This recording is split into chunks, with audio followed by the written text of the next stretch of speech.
Devenir un joueur de haut niveau avec des conseils gratuits et un programme offert, c'est désormais possible avec Futur Pro. Tout ce dont tu as besoin pour devenir un jour footballeur professionnel se trouve dans ce guide gratuit.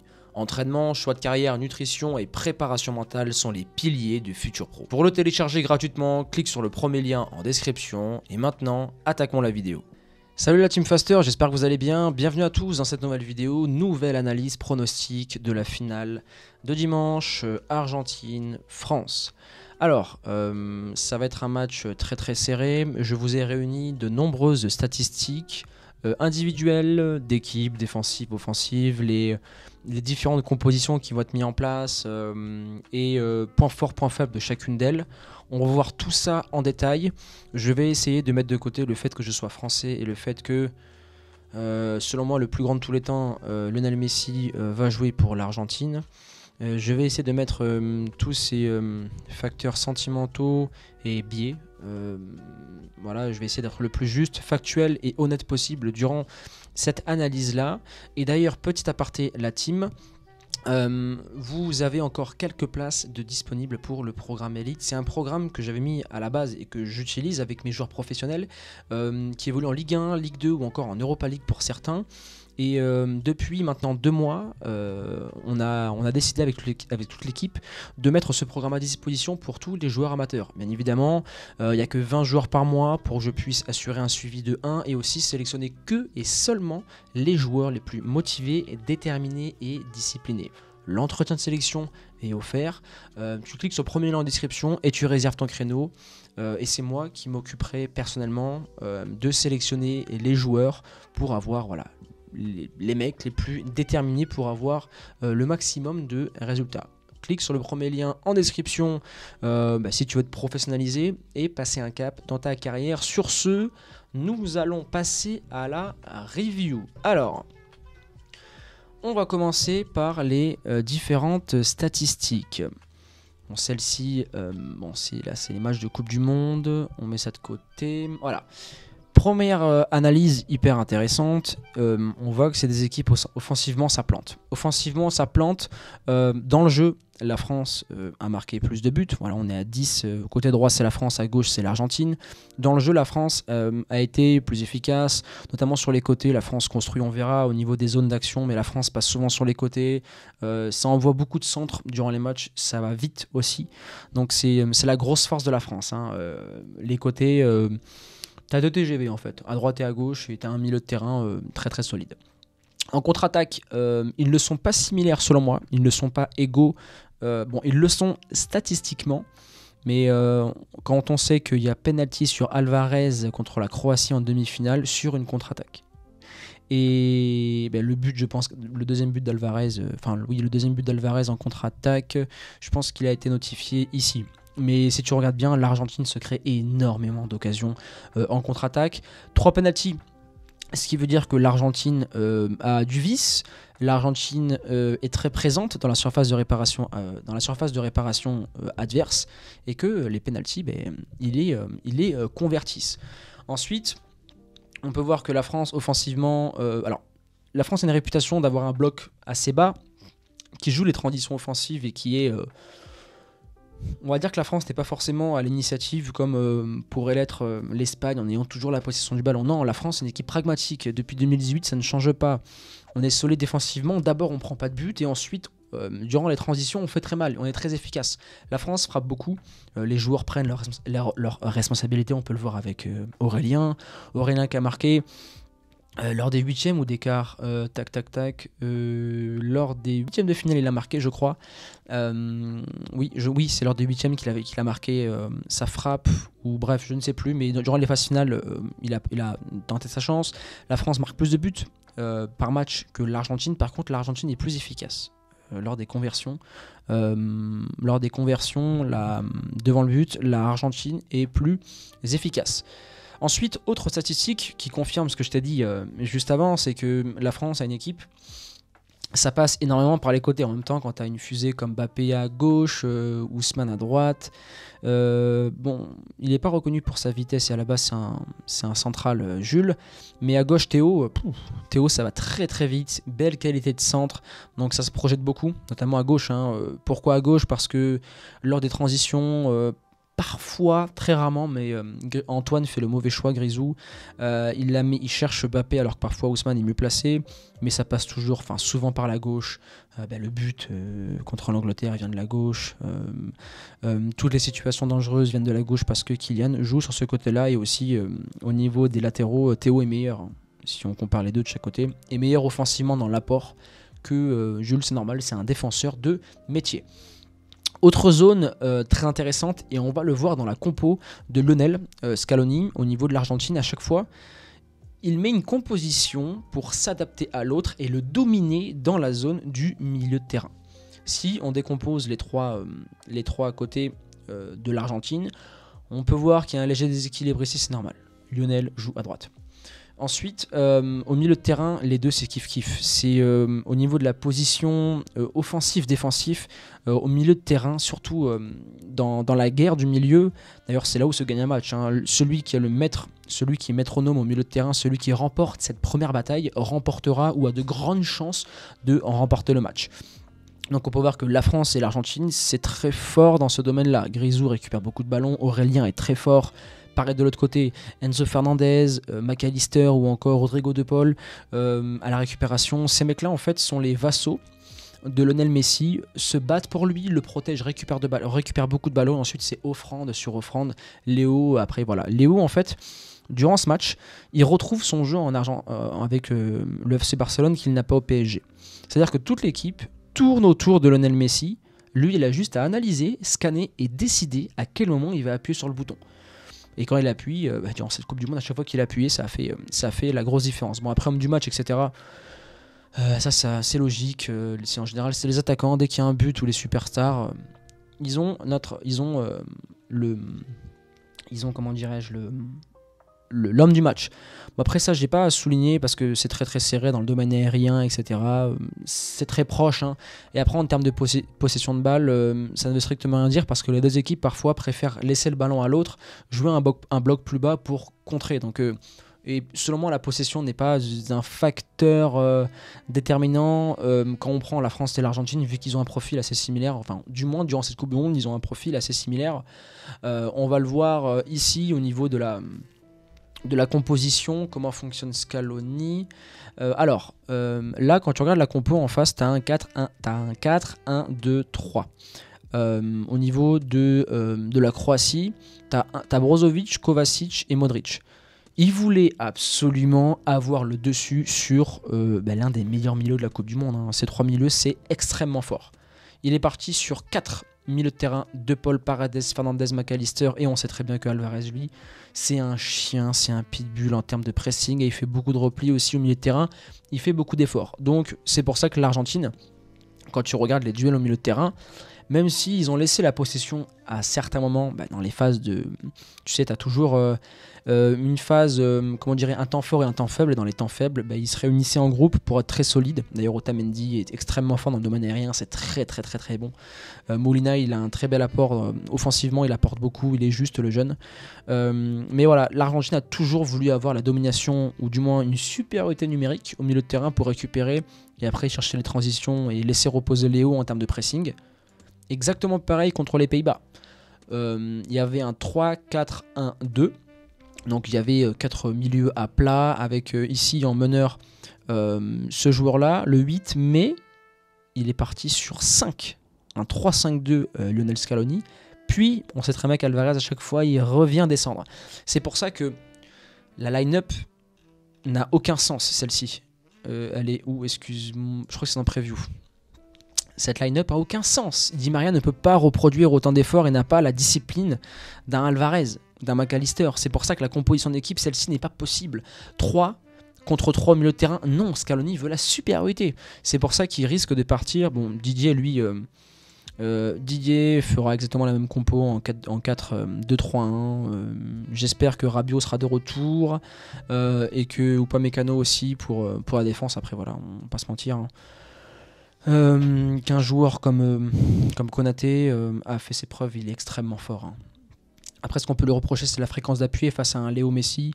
En 1 contre 1, il risque de passer au ralenti comme Boateng, quoi. Bref. Voilà, donc la compo de son équipe, ça va jouer là-dessus. Au milieu de terrain, ils veulent avoir la supériorité numérique, les Argentins. Donc c'est pour ça, au niveau de la compo, qu'ils vont la jouer comme ça. On verra comment la France va réagir et on verra comment ils vont s'organiser. Maintenant, facteur que j'ai noté, au stade, il va y avoir 90 000 places durant la finale.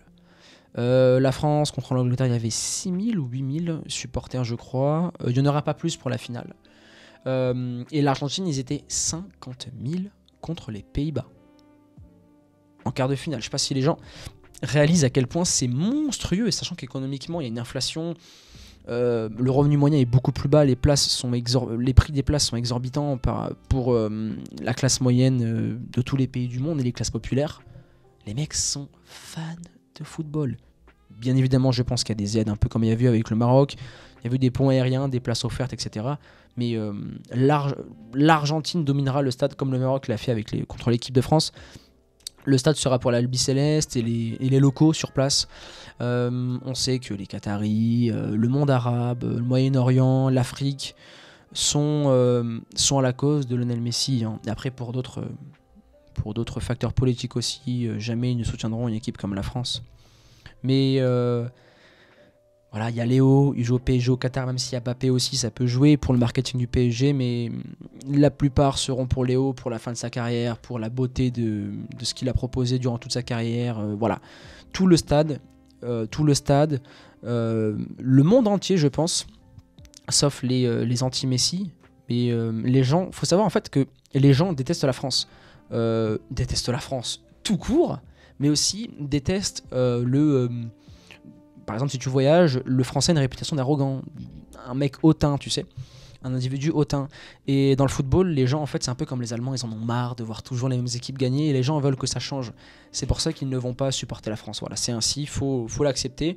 Donc c'est à nous, Français, de faire le travail sur le terrain. Après, on a pu le voir contre le Maroc, la France est stoïque, ils connaissent, voilà, ils savent le job qu'ils ont à faire. Voilà, ils connaissent leur travail, leur métier, ils sont habitués. La plupart jouent au Real, au Barça, à l'Atlético, dans les plus grands clubs du monde. Ils savent ce que c'est d'être sifflé durant 90 minutes, jouer à l'extérieur, etc. Ils ont l'habitude. Donc selon moi, ça n'aura aucun impact. En termes d'expérience, la France est devant. Voilà, Euro 2016, Coupe du Monde 2018, Coupe du Monde 2022. Voilà, ils savent ce que c'est une finale. Il y a des piliers qui ont déjà gagné la Coupe du Monde, qui ont déjà, par exemple, Olivier Giroud avait dit que son match remporté contre l'Angleterre lui rappelait la Belgique. Qu'est-ce que ça dit? Ça dit qu'inconsciemment, il sait qu'il va gagner le match. Parce que contre la Belgique, il a déjà vécu ça. Scénario qui se répète. Scénario qui fait que, ok, on sait que si défensivement on marque, on sait que si on marque et que défensivement on est solide, on arrivera à tenir un score parce qu'on est solidaire. On l'a déjà prouvé dans le passé et notre inconscient y croit. C'est hyper important. C'est pour ça qu'on le verra à la fin, mais dans mon scénario, je vois l'Argentine prendre 2 buts et je t'expliquerai comment. Donc au niveau de l'expérience, ils sont au-dessus, même si l'Argentine a gagné la Copa. Des joueurs comme Acuna savent ce que c'est une finale. Di Maria, Messi, etc. Otamendi qui a joué à City. Emiliano Martinez qui est habitué aux grosses ambiances en Première Ligue. Mais voilà, la France est devant. De peu, mais elle est devant en termes d'expérience. Maintenant, mentalement, au début, je me suis dit peut-être que la France va être dans leur bourgeoisement, tu sais. Quand tu gagnes une Coupe du Monde, ça y est, tu as réalisé ton rêve. En général, quand un individu atteint un objectif, il a tendance à se reposer sur ses acquis. Or, on est sur des joueurs de très très haut niveau. Mbappé, c'est un mec, s'il faut gagner 10 Coupes du Monde, il gagnera 10 Coupes du Monde. Tu sais, le champion, il est jamais rassasié. Donc, ça, c'est un facteur à vite balayer. Après, mentalement, je vois une grinta. Je vois une animosité avec pas mal de fautes en début de match, beaucoup d'intensité du côté argentin. Voilà, les Latinos, c'est Sancho, il y aura la Bombonera, tout le stade de Buenos Aires, il va être là. Ça va envoyer des décibels, mais je vois la France laisser passer la tempête, bien gérer cela. Bloc bien compact, domination dans le domaine aérien. Je pense que la France, avec l'expérience, ils vont réussir à gérer ce match. En plus, tu sais, la France, c'est un peu comme le Real de Madrid. Le Real de Madrid de la dernière décennie, c'est je ne sais pas combien de Ligue des Champions. C'est une équipe très pragmatique. Tu sais, le Real, même quand ils sont dominés, l'équipe adverse touche la transversale, touche le poteau. Ils n'ont pas les contres favorables pour eux. Ils n'ont pas cette petite réussite. Et la France, c'est la même chose. Et en contre, le Real, ça punit dès qu'il y a une occasion, ça fait but. Contre le Real, tu mets un poteau, une barre, sache que tu as perdu. Parce que tu sais que ces mecs-là, quand ils auront l'occasion de marquer, même une demi-occasion, ça fera but. La France, c'est exactement la même chose. Ça punit, et défensivement, c'est hyper solide. Et ils ont, tu sais, l'aura du champion du monde, l'équipe invincible. Comment aujourd'hui on peut battre la France? Les gens se posent des questions. Défensivement, c'est solide. Au milieu de terrain, Rabiot, Tchouaméni et Griezmann, c'est monstrueux. Et devant, avec Ousmane, ça va hyper vite. Et si sur les côtés, ils font le travail, qui s'envoie beaucoup de centres. Dans le domaine aérien, Giroud fait partie du top 3 au monde. C'est l'un des meilleurs là-dessus. Après, un facteur à prendre en compte, qui est important de noter dans les statistiques, ça peut être un avantage ou un inconvénient. Team statistique, moi je vais aller dans les joueurs, players. Dans le top 10, il n'y a que Lionel Messi qui est devant. Sinon, tout le reste, Eduardo, Kylian, Antoine, Théo, Olivier, Adrien, Ousmane, Ibrahima, Aurélien. Et après, si on continue, on peut voir Jules. Bon, après, Colomoni, c'est un peu compliqué. Randall, parce qu'il n'a pas beaucoup joué. Mais la France a les 11 meilleurs joueurs possibles sur le terrain à chaque poste. Sauf Olivier, intrinsèquement parlant, il est moins bon que Benzé. Mais on s'en fout. À l'heure actuelle, il fait le travail. Si on prend l'Argentine, à chaque poste, McAllister, Enzo Fernandez, Julián Alvarez, Otamendi, Paredes, Acuna, même le gardien Emiliano Martinez, quoique ça peut se jouer encore.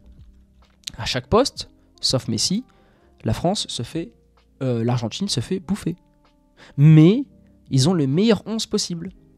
Il n'y a pas de star, mais il n'y a que des lieutenants qui se battent pour récupérer des ballons, qui sont solides et qui sont propres très techniquement pour mettre sur un piédestal et sur une rampe de lancement Lionel Messi.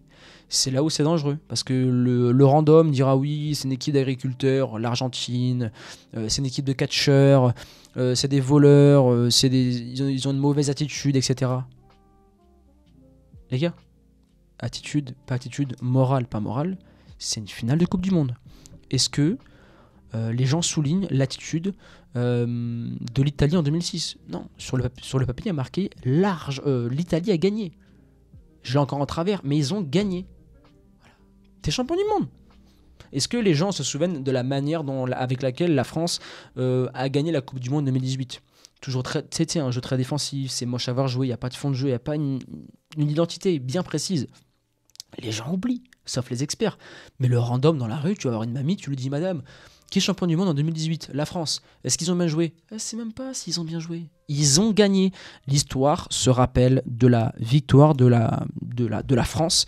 Donc c'est pour ça qu'il ne faut pas faire attention au jeu, tous ces facteurs externes, etc. de l'Argentine. Tu sais, les Latinos, ils ont un jeu très...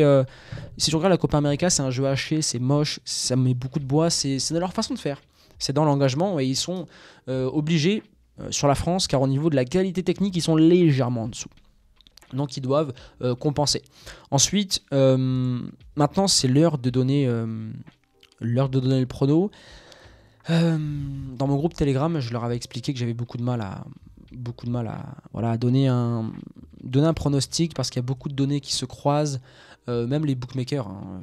Je ne veux pas te donner les noms des différents sites de paris en ligne, mais si tu regardes les cotes, bon, il y a le côté business, hein, ils veulent se faire de l'argent, ils veulent créer la zizanie chez les parieurs, mais c'est très compliqué les cotes, elles sont très, très proches, il n'y a pas forcément de vainqueur, et le néophyte football, il va te dire oui, l'Argentine, on va les battre, etc. Oui, moi aussi, je vois la France battre l'Argentine, d'ailleurs, je vais t'expliquer comment juste après, mais c'est pas aussi évident que ça. Hein. Le supporter qui regarde juste le football durant la Coupe du Monde, lui, il voit la France gagner à tous les coups, et pour lui, l'Argentine, misé par Messi, c'est que des paysans, parce qu'il regarde pas forcément et qu'il n'a pas de notion footballistique et tactique. Mais c'est pas si évident que ça. Mais voilà comment je vois le match. Je vois 10 à 15 premières minutes de malade mental, avec beaucoup d'intensité du côté argentin, beaucoup d'animosité, d'agressivité. Je vois un stade en fusion. Ils vont mettre beaucoup de pression, ils vont jouer les coups à fond. Ensuite, quand la pression va redescendre, c'est la France qui aura la possession du ballon. Pourquoi ? Parce que physiquement et parce que techniquement, ils sont au-dessus. Ils vont avoir la possession.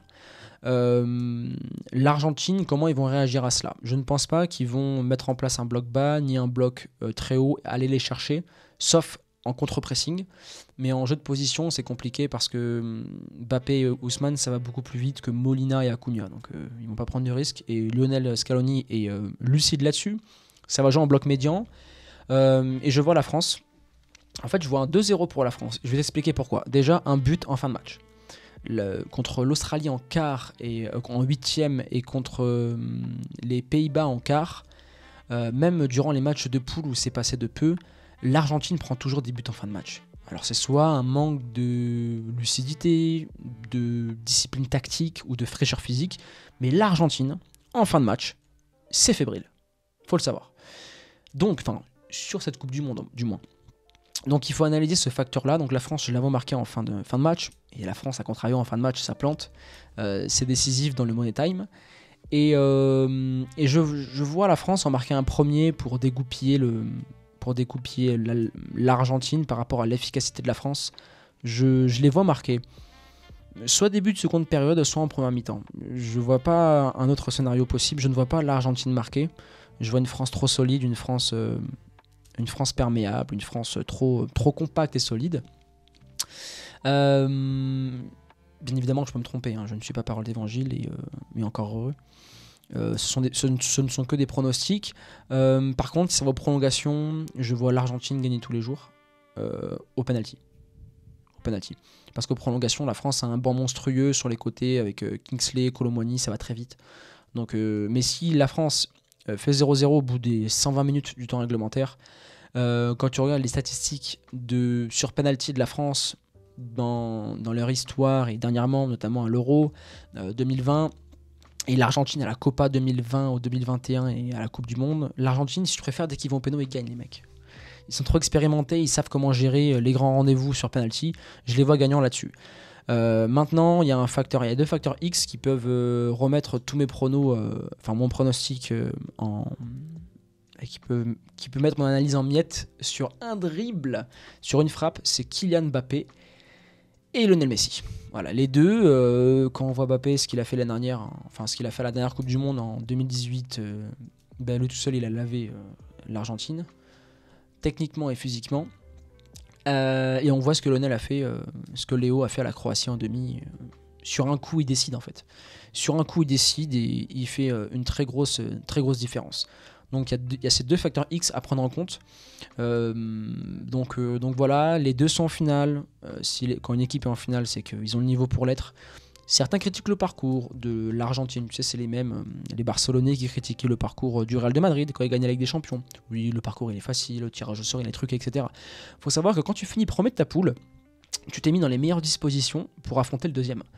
Si l'Argentine n'avait pas fait le taf en poule, ils auraient affronté la France en huitième de finale. Mais ils ont battu une grande équipe de Croatie, ils ont battu une grande équipe des Pays-Bas, et ils ont battu en huitième de finale une équipe assez simple d'Australie. Parce que l'Australie a fini deuxième du groupe de la France. Voilà. Aussi simple que ça. Maintenant, au niveau de l'arbitre, pas besoin de l'expliquer. C'est un arbitre qui a arbitré les deux équipes déjà. Je crois que c'était France-Pologne ou Argentine, je sais plus. Mais je sais que cet arbitre-là a déjà arbitré les deux. Il n'a aucune nationalité en commun. Voilà.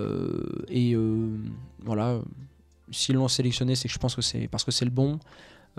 J'espère que la finale se déroulera en bonne et due forme, que ça sera une belle finale, qu'il y aura des buts, que ça ne soit pas trop un jeu fermé. Voilà. Mais voilà, faut qu'il y ait de l'attention, faut qu'il y ait de l'animosité, faut qu'il y ait du rythme, faut qu'il y ait de l'intensité. Il faut que Mbappé soit au meilleur niveau possible, Messi aussi, pour avoir un spectacle extraordinaire. Et en espérant que la France, voilà, 1, 2, 3 étoiles, ça ferait du bien au pays, beaucoup de plaisir, et surtout pour le football français. Voilà. On domine le football 2006, 2016, 2018, 2022. Donc on verra cela. Maintenant la team, dites-moi en commentaire votre pronostic. Voilà, donnez-moi le score exact, ce que vous voyez, les buteurs, ça m'intéresse pour voir un peu quelle est votre vision. Je sais que certains me verront comme un extraterrestre, à me prendre la tête avec des chiffres, et à m'inventer des scénarios qui sont peut-être à l'ouest. Parce qu'avant tout, un pronostic, c'est personnel, c'est biaisé selon ce que tu as vu une heure avant. Tu vois, moi, une heure avant, j'ai vu des statistiques qui m'ont orienté peut-être ou non. Toi aussi, tu la verras.